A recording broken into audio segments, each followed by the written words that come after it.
For years now, auto enthusiasts like ourselves have been hoping and praying that Yamaha Motor India bring its XSR 155 motorcycle to India, ever since it was launched back in Thailand in 2019. Now that retro-themed motorcycle was a very interesting proposition because it is based on the R15's Delta Box chassis. It has the same engine and a couple of other underpinnings as well.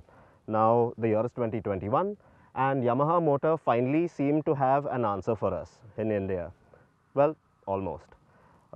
Welcome to the Overdrive channel. I'm Christopher Chaves and I'm here to test ride Yamaha's latest neo-retro themed motorcycle for our country. It's the FZX. Now, although this bike isn't based on the R15 per se, it is based on the Yamaha's hot-selling FZ series. Now, I'm here to test ride the bike and tell you what driving it is all about. So, let's get to it then. In terms of its design, the FZX definitely is a bit of an oddball. I mean, there are some nice looking functional bits on this bike, as well as some rather odd looking bits as well. For instance, the headlamp unit with its snazzy DRLs looks very neat. Then there's bits like the negative LCD display with Bluetooth connectivity that comes across as both modern and old school. And then you have bits like the radiator shroud. When there's no radiator, the metal bash plate, which is quite odd at the bottom of the bike considering the suspension setup is the same as that of the standard FC. Now the FZX has this very rugged, scramblerish vibe to it with all of its metal parts, which include that front mudguard, the solid looking tank, the bash plate underneath, and then there's bits like the fork gaiters and those block pattern tires that give this bike the appearance of being a very capable off-road machine. Now I found the tank on the FZX to be a little odd, and that's not just because of its fuel lid being off-center and unhinged. It looks a lot bigger than the one on the regular FZ150, but in terms of housing volume, it holds just 10 liters of fuel, which is 3 liters of fuel less than the standard FZ tank can hold. So stops for fuel will be a little more frequent. Also, the tail section of this bike looks rather Spartan with that simplistic grab handle that sits over the LED tail lamp. The FZX shares a lot of its hardware and underpinnings with the older 150cc FZ bikes. The air-cooled 149cc single-pot motor is one of the least powerful engines in its 150cc class, producing a peak power of 12.4 PS and 13.3 Nm. The X also gets the older bike's slick 5-speed gearbox. The motor slots in the single down-tube frame, which is the same as the FZ, and suspension duties are carried out by a telescopic fork up front and a preload adjustable monoshock at the rear. Yes, and the brakes are the same as those on the standard FZ152. Now, the FZX comes with a Bluetooth connectivity option, but this feature is only standard on the top spec variant, which costs around 3 grand over the cost of the standard model. Now, this will allow you to connect to the Yamaha Connect Y app, which opens the doorway to a host of information for you on your bike. You can check out things like the bike's average fuel consumption, access riding logs, schedule services, and do a lot more on your smartphone. Once you're connected, the bike will also show message and call notifications as well, but as of now, it doesn't support navigation at this point in time.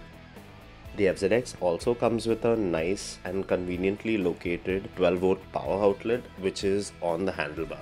Now you'll have to buy an adapter to actually slot it in and charge your gadget or what have you.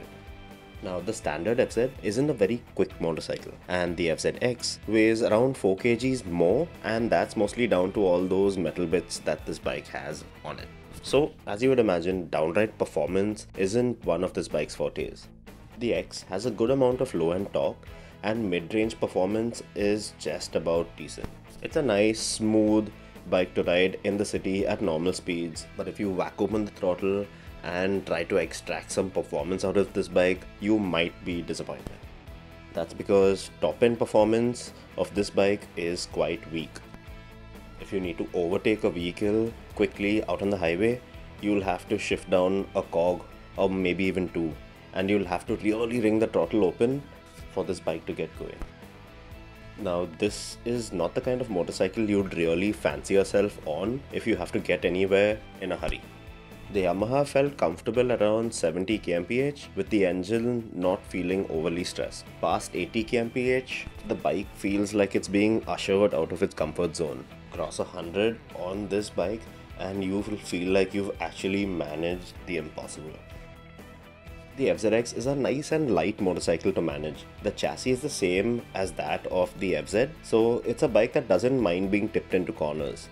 But the riding position that you're seated in doesn't really favor, let's say, a rather enthusiastic riding style. The turning radius is good, and this bike is not all that tall, so even if you're vertically challenged, you won't find this bike a real problem to deal with. The raised handlebar and the forward set pegs will have you set in a very upright riding position. The seat is very soft and it's rather comfortable over short rides, and this alone protects your posterior from sharp bumps, which is really great in the city. Out on the highway though, on longer rides, the seat can be a little uncomfortable to deal with, but the good thing is that it's big in terms of size, with a good amount of space for you to reposition yourself. Now these block pattern tires, they provide a good amount of grip on paved surfaces and manage some light off-roading stretches quite well too. But I wouldn't recommend pushing on these tires too hard. I even found the brakes with the single channel ABS to work really well even in tricky and wet riding conditions. Now, even though this bike has a rugged and tough appearance, and it's even got an X in its name, which would usually imply that it's got some extra off-road prowess. In terms of off-roading capability, the FZX doesn't really manage to do anything better or even more than what the standard FZ is capable of doing. It's got the same amount of suspension travel, and even the wheelbase is the same. It's just that the tires might give you a little more grip over some minor rough patches. Now this FZX cost approximately around rupees 12,000 more than the standard FZ model, and what you get for that additional cost is basically the obvious neo-retro styling with a slightly more rugged approach to things, as well as a slightly tweaked ergo package.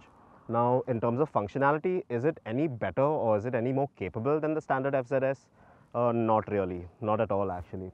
It just remains the same motorcycle that we have grown to appreciate in the form of the FZ series, and basically why you would buy this motorcycle, it just boils down to whether you can settle for this quirky design.